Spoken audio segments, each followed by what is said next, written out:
नमस्कार, daily line की news file bulletin में आपका स्वागत है। मैं हूं अभिषेक पांडे। इस बुलेटिन में हम आपको बताएंगे आज दिल्ली के रामलीला मैदान में इंडिया गठबंधन की महारैली में कौन कौन से नेता शामिल हो रहे हैं और बताएंगे कि असम में मुख्यमंत्री ने AIUDF चीफ के बयान पर क्या पलटवार किया है। इसके साथ ही बताएंगे कि सुप्रीम कोर्ट की जज जस्टिस BV नागरत्ना ने नोटबंदी पर क्या बड़ी बात कही है। लेकिन उससे पहले एक नजर डालते हैं आज के हेडलाइंस पर। इंडिया गठबंधन की महारैली आज 27 दल रैली में हो रहे हैं शामिल। खड़गे, राहुल और सोनिया गांधी रहेंगे मौजूद। LK आडवाणी को आज दिया जाएगा भारत रत्न। राष्ट्रपति आडवाणी के घर जाकर करेंगे सम्मानित। PM मोदी और अमित शाह रहेंगे मौजूद। असम में मुख्यमंत्री ने AIUDF चीफ के बयान पर किया पलटवार। कहा चुनाव बाद UCC लागू हो जाएगा, अभी दूसरी बीवी करने का मौका, बाद में की तो हो जाएगी जेल। सुप्रीम कोर्ट की जज जस्टिस BV नागरत्ना ने नोटबंदी पर उठाए सवाल। कहा नोटबंदी से काला धन सफेद में बदला, लक्ष्य नहीं हुआ पूरा। लद्दाख को पूर्ण राज्य का दर्जा देने की मांग हुई तेज। वांगचुंग के बाद अब 70 महिलाएं अनशन पर बैठी -8 डिग्री सेल्सियस में कर रही हैं भूख हड़ताल। अब बात करते हैं पहली खबर की। भारतीय जनता पार्टी आज यानी 31 मार्च से उत्तर प्रदेश में चुनावी अभियान की शुरुआत कर रही है। PM मोदी इस मुहिम का आगाज मेरठ से करेंगे। इस बार 370 के पार का लक्ष्य लेकर PM मोदी इस अभियान की शुरुआत करेंगे। इस दौरान राष्ट्रीय लोकदल के प्रमुख जयंत चौधरी भी PM मोदी के साथ नजर आएंगे। कहा जा रहा है कि PM मोदी और बीजेपी इस बार फिर से 2014 के प्रदर्शन को दोहराने की तैयारी में है। पार्टी का लक्ष्य 370 से ज्यादा सीटों पर जीत हासिल करने का है। अब बात कर लेते हैं अगली खबर की। लोकसभा चुनाव से पहले आज दिल्ली के रामलीला मैदान में इंडिया गठबंधन की एक रैली है। मुख्यमंत्री अरविंद केजरीवाल की गिरफ्तारी के विरोध में विपक्ष ने आज ये रैली बुलाई है। इसे इंडिया गठबंधन की शक्ति प्रदर्शन के तौर पर देखा जा रहा है। रैली में सोनिया गांधी, राहुल गांधी, लालू यादव, ममता बनर्जी, अखिलेश यादव, उद्धव ठाकरे, MK स्टालिन, फारूक अब्दुल्ला समेत करीब 28 नेताओं के इस रैली में पहुंचने की उम्मीद है। इस मौके पर गठबंधन की 27 पार्टियां रैली में शामिल हो रही हैं। वहीं सोनिया भी रैली में शामिल होंगी। इंडिया गठबंधन ने अपनी इस रैली को लोकतंत्र बचाओ रैली नाम दिया है। इस रैली के जरिए एकजुटता और एकता का संदेश दिया जाएगा। अब बात कर लेते हैं अगली खबर की।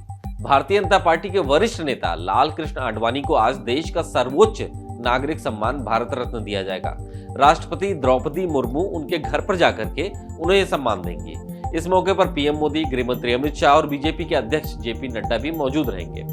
जानकारी के मुताबिक आडवाणी के खराब सेहत के कारण यह फैसला लिया गया है। आपको बता दें कि राष्ट्रपति ने शनिवार को राष्ट्रपति भवन में 4 व्यक्तियों को मरणोपरांत भारत रत्न से सम्मानित किया है। इनमें पूर्व प्रधानमंत्री चौधरी चरण सिंह, पूर्व प्रधानमंत्री PV नरसिम्हा राव, बिहार के पूर्व मुख्यमंत्री कर्पूरी ठाकुर और कृषि वैज्ञानिक डॉक्टर MS स्वामीनाथन शामिल हैं। अब बात कर लेते हैं अगली खबर की।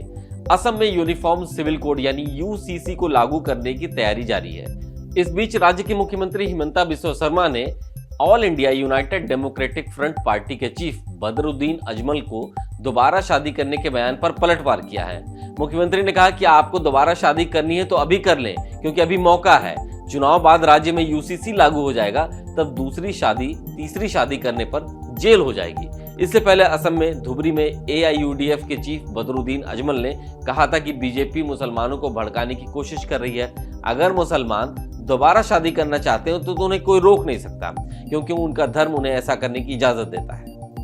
अब बात कर लेते हैं अगली खबर की, जो कि सुप्रीम कोर्ट से है। सुप्रीम कोर्ट की जज जस्टिस BV नागरत्ना ने नोटबंदी पर सवाल उठाए हैं। उन्होंने हैदराबाद में आयोजित एक सम्मेलन में कहा कि नोटबंदी से काले धन को सफेद में बदला गया। उन्होंने आगे कहा कि हम सब जानते हैं कि 8 नवंबर 2016 को क्या हुआ था।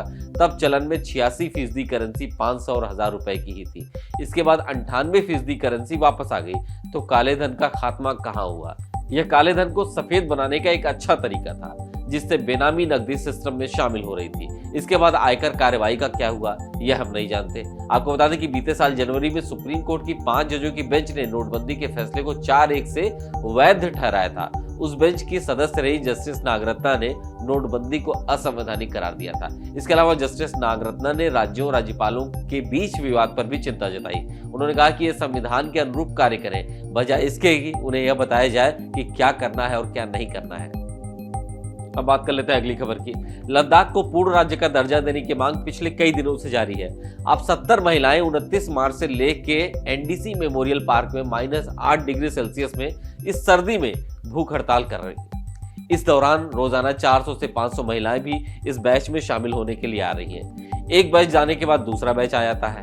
दिन भर के उपवास पर यह बैच चलता रहता है। यह क्रम 6 अप्रैल तक चलेगा। इसके बाद युवा भी 10 दिन की भूख हड़ताल करेंगे। आपको बता दें कि इनोवेटर और पर्यावरण कार्यकर्ता सोनम वांगचुक ने 21 दिन की भूख हड़ताल 28 मार्च को ही खत्म कर दी थी। अब बात कर लेते हैं अगली खबर की, जो कि चुनाव से जुड़ी हुई है। लोकसभा चुनाव के लिए बीजेपी ने अपने उम्मीदवारों की 8वीं सूची जारी कर दी है।